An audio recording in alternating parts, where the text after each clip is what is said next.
अकोला लोकसभेसाठी महायुतीचे उमेदवार अनुप धोत्रेंनी मोठे शक्ती प्रदर्शन करत आपला नामांकन अर्ज दाखल केलाय। उपमुख्यमंत्री देवेंद्र फडणवीस, राधाकृष्ण विखे पाटील, प्रदेशाध्यक्ष चंद्रकांत बावनकुळे यांच्यासह अकोला, वाशिम जिल्ह्यातील आमदार, पदाधिकारी आणि कार्यकर्ते आणि मोदींचे चाहते मोठ्या प्रमाणात या नामांकनासाठी उपस्थित होते। अकोल्यातल्या भाजप कार्यालयापासून एका रथाद्वारे भाजपचे अनुप धोत्रे यांचे हे शक्ती प्रदर्शन झालं।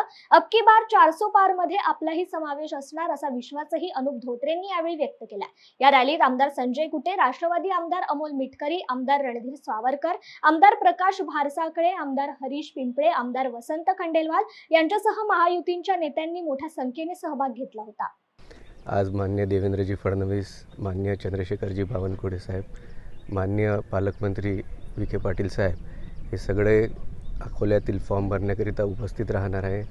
सोबतच जिल्ह्यातील लोकसभेतील सगळे आमदार, सगळे कार्यकर्ते, महायुतीचे सगळे कार्यकर्ते आणि मतदार बंधू सगळे माझे माता भगिनी ह्या मोठ्या संख्येने इथे उपस्थित राहणार आहेत। एक आनंदाचं वातावरण अकोला लोकसभेमध्ये आहे।